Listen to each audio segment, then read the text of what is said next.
तो क्या यह मान लिया जाए जब जब सरकार से कोई सवाल पूछा जाएगा, चाहे वो नैतिकता के आधार पर बिल्कुल ठीक सवाल ही क्यों ना हो, उसके लिए पीड़ित आप ही को बना दिया जाएगा? क्योंकि इससे पहले आपको दिखाया कि एक के बाद एक परीक्षाएं लीक और रद्द होने के मामले पर जब छात्रों के हित के लिए शांतिपूर्वक तरीके से प्रयागराज यानी इलाहाबाद के कई शिक्षक सड़क पर उतरे थे, तो उनके एक एक करके कोचिंग सेंटर सील कर दिए गए, ये बताते हुए कि वो नीति और नियम के मुताबिक नहीं है। यानी 8-9 साल तक योगी आदित्यनाथ की सरकार से लेकर उनका प्रशासन सो रहा था चादर ओढ़कर, लेकिन मसला बढ़ चुका है। हमने आपको बताया था कि अंजना ओम कश्यप ने अपने डिबेट में यूं ही ये ऑनलाइन टीचर्स को कोसा नहीं था, बल्कि मंत्री जी को बचाने की कवायद थी। उन मंत्री जी को जिनसे सवाल होना चाहिए था कि 2 बार नीट परीक्षा आपके कार्यकाल में होती है और दोनों बार आप फेलियर साबित होते हैं। सीबीएसई वाले मामले में धांधली का मुद्दा कोई और नहीं, उसी सीबीएसई के अंतर्गत पढ़ने वाले छात्र उठा रहे हैं, लेकिन आपको फर्क नहीं पड़ रहा। उन शब्दावली का इस्तेमाल मैडम जी उनके लिए भी कर सकती थी। और अब देखिए, जिन छात्रों को पढ़ाने वाले ऑनलाइन गुरु से ठनी थी अंजना ओम कश्यप की, उन्हीं में से एक के कोचिंग सेंटर के बाहर ताबड़तोड़ फायरिंग हो जाती है। और यह ताबड़तोड़ फायरिंग कहीं और नहीं होती, बल्कि भारतीय जनता पार्टी शासित राज्य में होती है, जहां के मुखिया बड़ी बड़ी डींगे हाँकने के अलावा कुछ नहीं करते। खान सर के कोचिंग सेंटर के बाहर जहां बच्चे पढ़ने आते हैं, वहां फायरिंग होती है। कौन है वो लंपट, ये पता करना जरूरी है। खबर यही नहीं है, खबर यह भी है कि गलतरक अधिकारियों को तू तड़ाक और बदतमीजी का सारा लेवल पार करके जो समझा और सिखा रहे थे नीति नियम, जब खुद जिम्मेदारी आई तो कैसे आग बबूला हो जाते हैं सवालों से। इनसे सवाल मत पूछिए, इनसे कुछ मत कहिए, इनसे कहिए कि आप ही के कार्यकाल में रामराज आया, चाहे आपके बच्चों का भविष्य चौपटी क्यों ना हो जाए, क्यों ही आपको और आपके परिवार को गंदा और दूषित पानी पीना पड़े। नमस्कार, मैं हूं प्रज्वल गौतम और आप देख रहे हैं खबर चौक। 2 बड़ी खबरें हैं। पहली खबर आज कोचिंग सेंटर से जुड़ी दिखाऊंगा। मैडम जी ने 24 घंटे बाद जब यह विवाद बढ़ा तो आई फिर से सामने, और उन्होंने ये कहा कि भाई सभी कोचिंग सेंटर जो ऑनलाइन पढ़ाते हैं वो सब गलत नहीं है, उनमें से कई हैं लेकिन ज्यादातर विषय पर रहते हैं, इस पर रहते हैं, उस पर रहते हैं।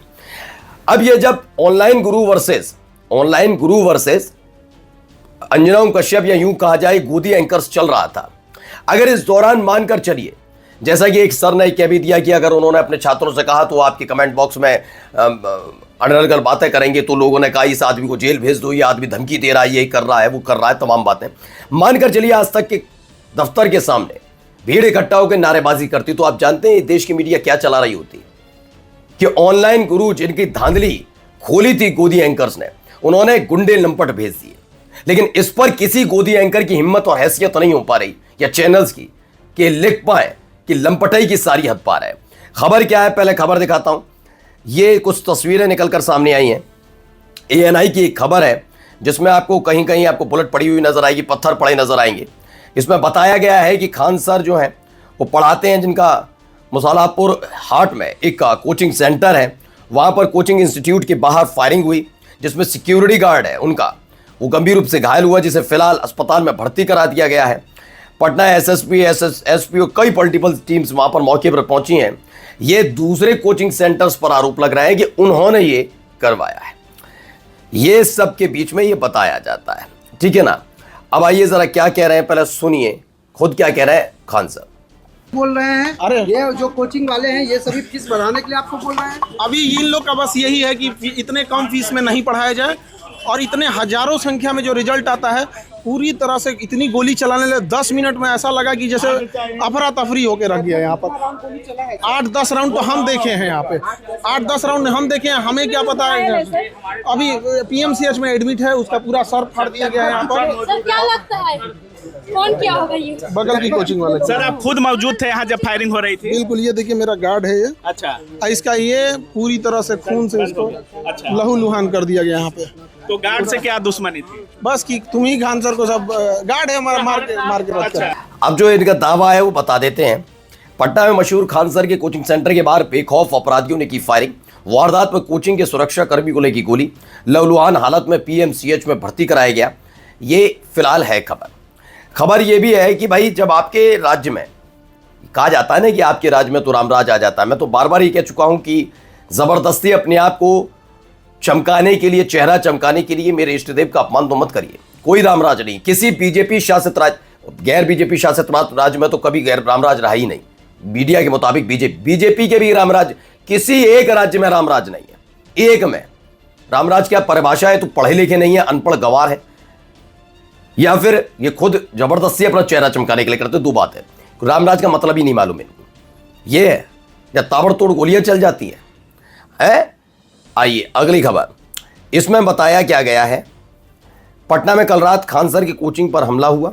10 राउंड से ज्यादा फायरिंग हुई, पत्थरबाजी हुई। 10 राउंड से ज्यादा फायरिंग और पत्थरबाजी हो जाती है। खान सर बोले लोगों को परेशानी है, कितनी कम फीस में बच्चों को क्यों पढ़ाते हैं, यहां से छात्रों का सिलेक्शन क्यों हो रहा है। इसी रंजिश में यह हमला हुआ है। पुलिस मान रही है कोचिंग सेंटर्स की आपसी प्रतिस्पर्धा में यह हमला हुआ है। जिस वजह से भी हुआ हो, लेकिन इस पर गहराई से सोचना और विचार करना चाहिए।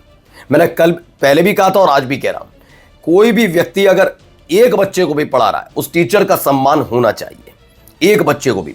हम बड़ी बड़ी कहानियां, कथा कहानियां सुनाते हैं। अब जब आप गूगल पर जाते हैं, यूट्यूब पर जाते हैं, सर्च करते हैं और पता लगता है कि इस देश के अंदर एक बच्ची को लेकर आने के लिए ट्रेन की व्यवस्था कर रखी है, कितना खुश होते हैं कि वाह ये होता है। और जब एक बच्चे को पढ़ाने वाले टीचर्स को भी अपमानित किया जाता है तो तब शर्म नहीं आती।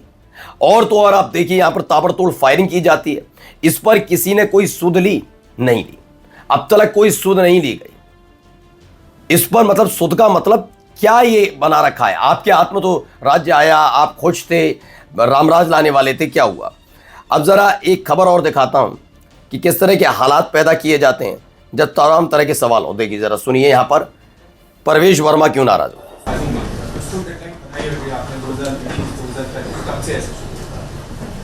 आपने पूरा सुना जो मैंने बोला, थैंक यू। ये परवेश वर्मा है।